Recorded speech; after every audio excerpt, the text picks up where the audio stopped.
មនុស្សប្រុសដែលញៀនស្រាខ្លាំងរហូតដល់ផ្ដាច់មិនបានតែងតែមានការប្រែប្រួលចរិតដូចជាឆាប់ខឹងនិងមួម៉ៅនៅពេលដែលមិនបានផឹកឬជាតិស្រាកំពុងតែអន់ថយគាត់នឹងមានអារម្មណ៍ថាមួម៉ៅងាយនឹងបង្កជម្លោះជាមួយនឹងមនុស្សជុំវិញខ្លួនការភូតភរនិងការលាក់បាំង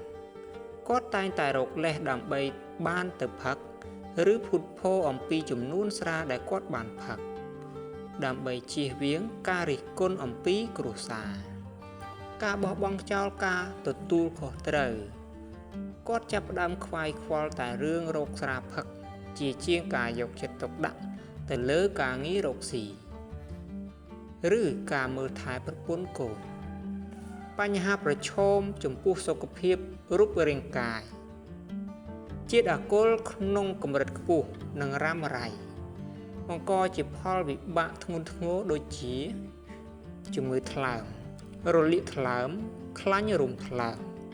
និងឈានទៅដល់ការក្រិនថ្លើមមហារីកថ្លើមប្រព័ន្ធប្រសាទបណ្ដាលឲ្យញ័រដៃញ័រជើងវង្វេងវង្វាន់និងការចងចាំចុះខ្សោយ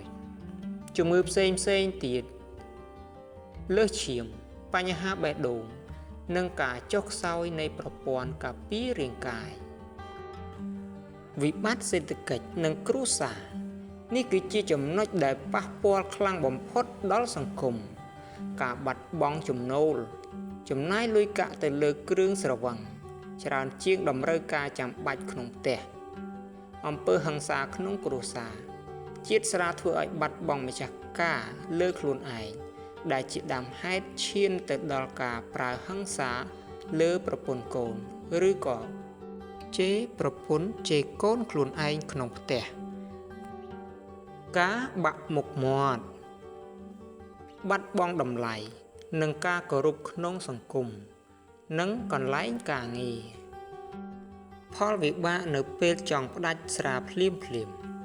សម្រាប់អ្នកញៀនស្រាខ្លាំងការផ្ដាច់ស្រាភ្លាមដោយគ្មានបច្ចេកទេសវិជ្ជសាស្ត្រអាចប្រឈមនឹងគ្រោះថ្នាក់ញ័រញាក់ខ្លាំងគេងមិនលក់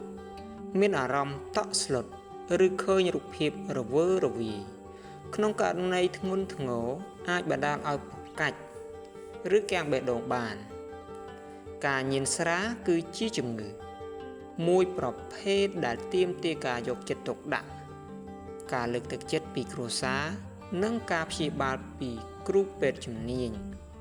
ការស្ដីបន្ទោសតែម្យ៉ាងមិនអាចជួយឲ្យគាត់កែប្រែបានឡើយប៉ុន្តែការជំរុញឲ្យគាត់យល់ពីតម្លៃនៃខ្លួនឯងនិងសុភមង្គលគ្រួសារគឺជាគន្លឹះសំខាន់ប្រសិនបើបងប្អូនមានសមាជិកគ្រួសារក្នុងស្ថានភាពនេះការពិគ្រោះជាមួយគ្រូពេទ្យផ្នែកចិត្តសាស្ត្រឬក៏មជ្ឈមណ្ឌលស្ដារនីតិសម្បទាគឺជាជម្រើសដ៏ល្អបំផុត